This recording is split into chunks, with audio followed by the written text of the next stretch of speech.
નમસ્કાર વિદ્યાર્થી મિત્રો, ગયા પીરિયડની અંદર આપણે થોડા વ્યવહારોની દ્વિઅસર આપતા આપણે શીખ્યા હતા.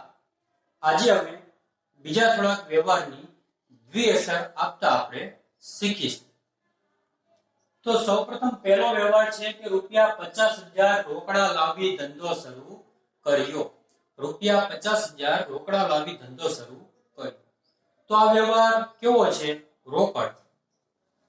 રોકડા લાવ્યા એટલે વ્યવહાર રોકડ. એટલે એક ખાતું કોનું હશે? રોકડ. બીજું ખાતું ઓળખવાનું આપણે.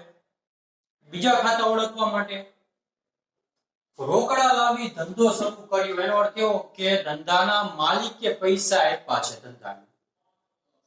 ધંધાના માલિકે ધંધાને પૈસા આપ્યા હોય તો એને શું કહેવાય? તો કે મૂડી. એટલે બીજું ખાતું છે મૂડી. હવે પહેલા જુઓ કે રોકડ ખાતાની અંદર ધંધામાં રોકડ આવે છે કે જાય છે? તો કે ધંધાની અંદર રોકડ આવે છે. આવે તો ઉધાર, એટલે રોકડ ખાતે ઉધાર.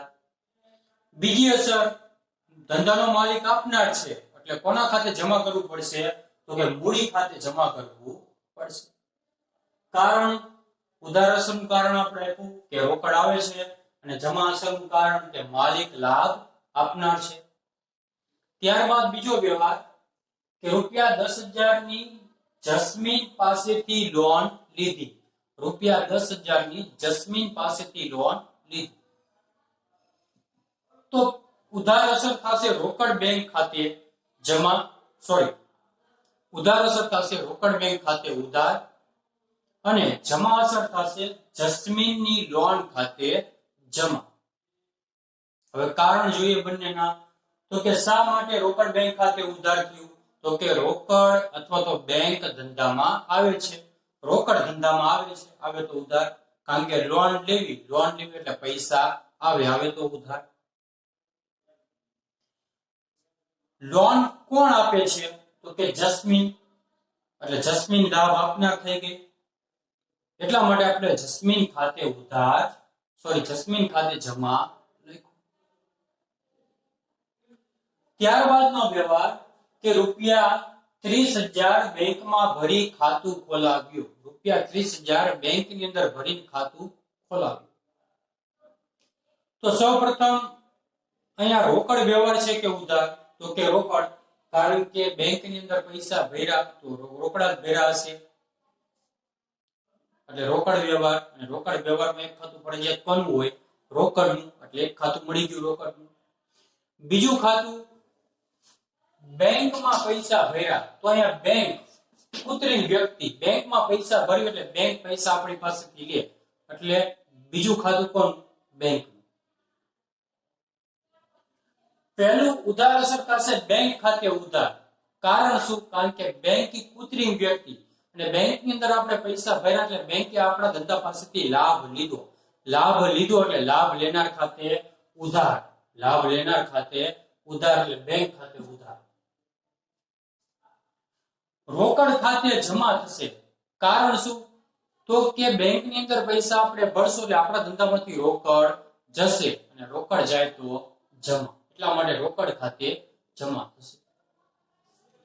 ત્યારબાદનો વ્યવહાર કે ₹8,000 માં કોમ્પ્યુટર ખરીદ્યું. ₹8,000 માં કોમ્પ્યુટર ખરીદ્યું.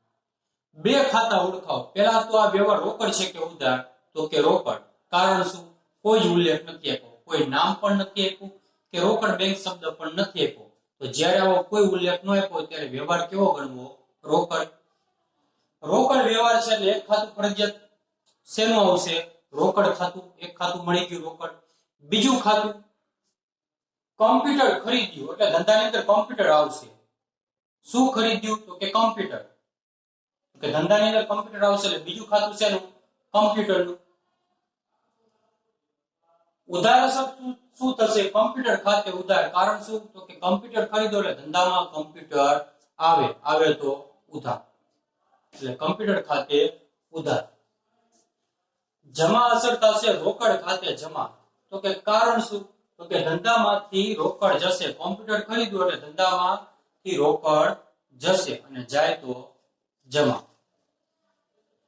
ત્યારબાદનો વ્યવહાર કે ₹1,000 ની સ્ટેશનરી ખરીદી. ₹1,000 ની સ્ટેશનરી ખરીદી.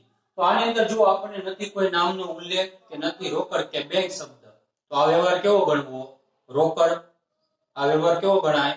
રોકડ. અને રોકડ વ્યવહારની અંદર એક ખાતું ફરજિયાત કોનું હોય? રોકડનું. એટલે એક ખાતું મળી ગયું રોકડનું. બીજું ખાતું શું ખરીદ્યું? સ્ટેશનરી. શું ખરીદ્યું? સ્ટેશનરી. એટલે બીજું ખાતું શેનું મળી ગયું? સ્ટેશનરી. બરોબર. હવે અહીંયા જો કે સ્ટેશનરી આપણા ધંધાનો શું છે? ખર્ચ. સ્ટેશનરી આપણા ધંધાનો ખર્ચ ગણાય અને ખર્ચ હંમેશા શું હોય? ઉધાર હોય. એટલા માટે સ્ટેશનરી ખર્ચ ખાતે ઉધાર થશે. સ્ટેશનરી ખર્ચ ખાતે ઉધાર થશે. સ્ટેશનરી ખર્ચ આપણે કરીએ રોકડની અંદર એટલે ધંધામાંથી રોકડ જશે. ધંધામાંથી રોકડ જશે અને જાય તો જમા. એટલા માટે રોકડ ખાતે જમા થશે. ત્યારબાદનો વ્યવહાર કે રૂપિયા 20,000 નો માલ ખરીદ્યો. રૂપિયા 20,000 નો માલ ખરીદ્યો. તો આ વ્યવહાર રોકડ છે કે ઉધાર? તો કેવો બનશે? રોકડ. કારણ શું? કારણ કોઈ પણ નામનો ઉલ્લેખ નથી કે રોકડ બેંક શબ્દનો પણ ઉલ્લેખ નથી. કોઈ ઉલ્લેખ ન હોય ત્યારે વ્યવહાર કેવો ગણાય? રોકડ ગણાય. પાકું?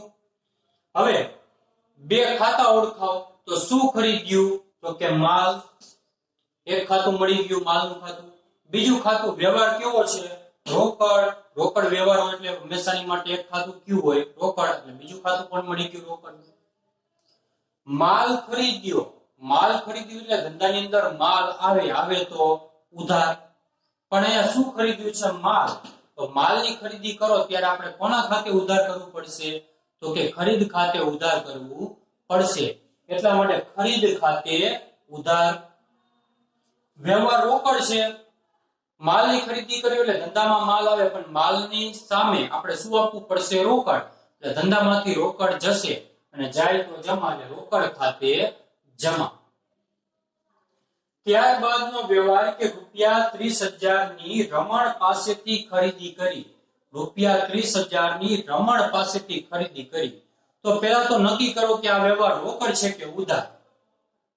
તો આ વ્યવહાર કેવો બનશે? ઉધાર. કારણ શું? એક નામ આપ્યું રમણ. એક જ નામ આપ્યું. શું આપ્યું? રમણ. પાછળ કે રોકડ કે બેંક શબ્દ આપ્યો નથી એટલે આ વ્યવહાર કેવો બની ગયો? ઉધાર.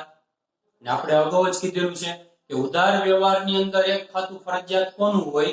વ્યક્તિનું ખાતું હોય. એક ખાતું ફરજિયાત કોનું હોય? વ્યક્તિનું. એટલે આમાં વ્યક્તિ કોણ આપ્યો છે? તો કે રમણ. એટલે એક ખાતું રમણનું થઈ ગયું. બીજું ખાતું શું ખરીદ્યું? શું ખરીદ્યું? તો કે માલ ખરીદ્યો. માલ ખરીદ્યો એટલે બીજું ખાતું માલનું.